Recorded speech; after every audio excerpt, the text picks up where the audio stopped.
이번 시간에는 다양한 시스템에서 가장 중요한 한계로 작용하는 지터에 대하여 실험해 보겠습니다. 지터는 클럭의 주기가 완전하게 일정하지 않고 매 클럭마다 조금씩 차이가 나는 현상으로 주파수의 부정확성이나 불안정성과는 달리 평균적인 주파수가 안정적일지라도 트랜지션 시점이 매번 다른 것을 의미합니다. 지터를 모델링하기 위하여 ADC 프로젝트에 지터 모델을 새로 생성하고 여기에 이상적인 클럭 발생기를 릴렉세이션 오실레이터로 모델링하겠습니다. 비교기는 플러스 마이너스 1을 스레스홀드로 설정하고 출력이 마이너스 플러스 1이 되도록 설정합니다. 이 경우 적봉기 값은 마이너스 1부터 1 사이를 오가게 되며 클럭이 하이에서 시작하도록 적분기 초기 값을 마이너스 1로 설정해 줍니다. 이니셜 펑션에 오실레이트 발진 주파수를 선언하고 루프 게인을 변수로 설정하여 줍니다. 시뮬레이션 설정을 위하여 시뮬레이션을 클럭의 몇 주기 동안 실행할 것인지 또한 주기를 어느 정도의 분해능으로 시뮬레이션 할지를 선언하고 이로부터 시뮬레이션 간격과 길이를 계산하여 모델 세팅에 해당하는 변수로 설정하여 줍니다. 시뮬레이션을 수행하여 설정한 주파수 클럭이 발생함을 확인합니다. 발진 주기의 변동을 만들기 위하여 적분기 입력에 피드백 이외에 잡음을 더하여 인가합니다. 이때 샘플링 시간은 시뮬레이션 스텝으로 설정하고 노이즈 파워를 발진 주파수에 대한 비율로 설정하여 주고 이 비율을 이니셜 펑션에서 선언하여 줍니다. 잡음을 적분하여 무한시간 관측하면 평균값이 0이 되지만 비교적 짧은 시간 동안 관측하는 경우 대략적으로 관측 시간에 비례하는 잡음 진폭이 관측됩니다. 한편 발진기에 인가된 잡음은 원점에 폴이 있는 적분기에 누적되는데 매 주기마다 리셋되기 때문에 관측 시간이 발진 주파수 역수가 됩니다. 따라서 발진기의 비교기 입력에서 관측되는 잡음 진폭이 발진 주파수와 관계없이 일정하게 설정되도록 하기 위해서는 노이즈 파워를 발진 주파수에 비례하게 설정하여야 합니다. 발진 주파수와 상대적 잡음 비율, 시간 분해능을 바꾸어가며 시뮬레이션을 수행하면서 적분기 출력의 잡음과 클럭 주기의 변동을 확인하여 보기 바랍니다. 발진 주기의 변화를 보다 체계적으로 분석하기 위하여 발진 주기 측정기를 구현하여 보겠습니다.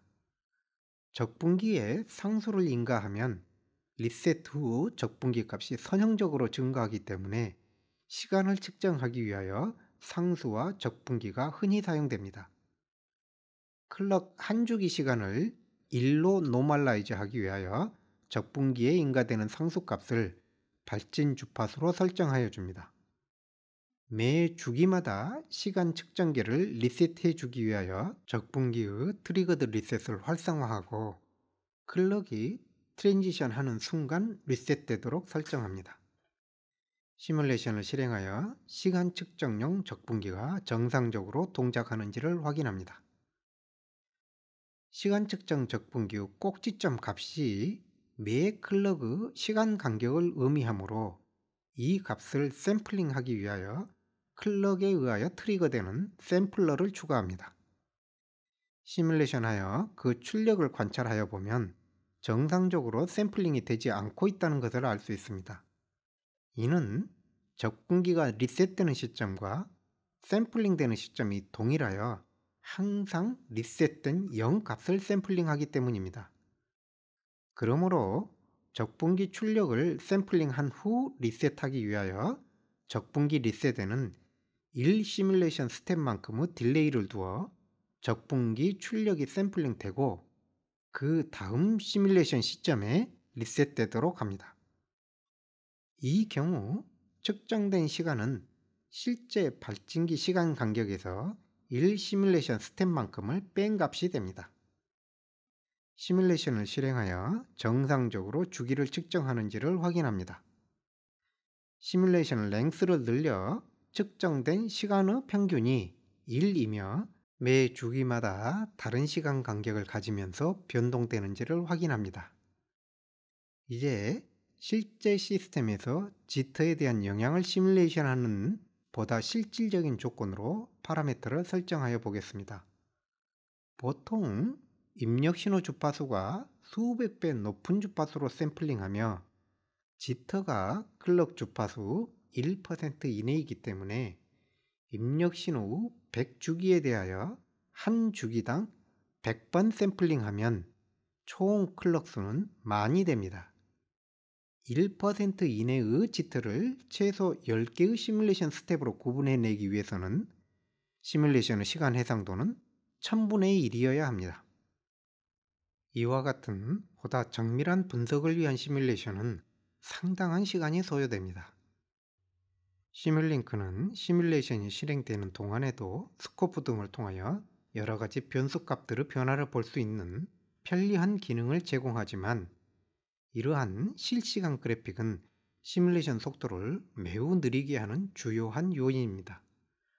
따라서 시뮬레이션이 진행되는 동안 그래프를 그리지 않고 관측 또는 분석하고자 하는 신호를 워크스페이스로 내보내고 시뮬레이션이 완료된 후 처리를 통하여 그래프를 그리거나 분석을 실행하는 것이 바람직합니다. To 워크스페이스 블럭은 매 시뮬레이션 스텝마다 데이터를 내보내거나 데이터 크기를 줄이기 위하여 데시메이션 하거나 특정 샘플링 간격으로 내보낼 수도 있습니다. 스코프를 삭제하고 To 워크스페이스로 대체하여 시뮬레이션을 수행하여 보면 보다 빠르게 시뮬레이션이 실행되고 워크스페이스에서 파형에 대한 데이터가 생성됨을 확인할 수 있습니다. 이때 시간 측정기의 출력 데이터를 명령창에서 플롯하여 보면 다음과 같이 수평축을 시간으로 표시하여 줘야 하며 이 데이터는 샘플된 데이터의 시퀀스가 아닌 파형입니다. 그러나 샘플러 이후 시스템은 디스크리트 타임으로 동작하기 때문에 실제 파형이 아닌 시간 개념이 없는 데이터의 시퀀스를 다루게 됩니다.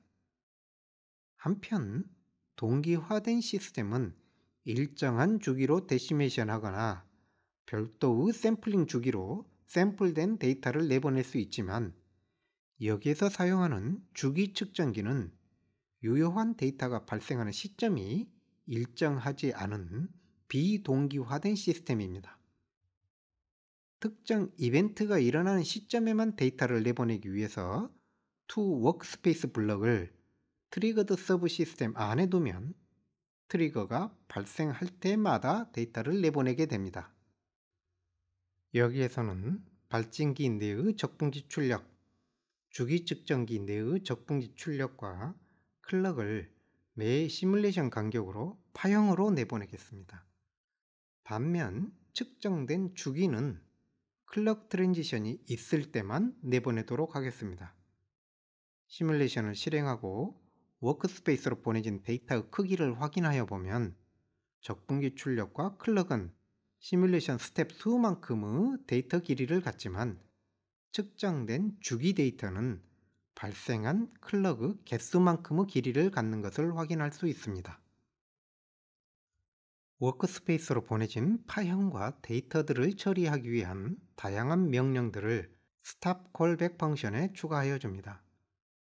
여기에서는 첫 번째 플롯 창에는 발진기 적분기의 출력에 잡음이 더하여져 있는지를 확인하기 위하여 한 주기 동안만의 적분기 출력을 그려보겠습니다. 두 번째 창에는 수평축을 매 트랜지션 이후 경과된 시간으로 하고 수직 측을 클럭 출력으로 그려 클럭의 트랜지션이 일어나는 경로를 누적 그래프로 그리겠습니다. 이를 위하여 주기 측정기의 시간을 의미하는 적분기 출력을 실시간으로 내보내는 To 워크스페이스 블럭을 추가합니다.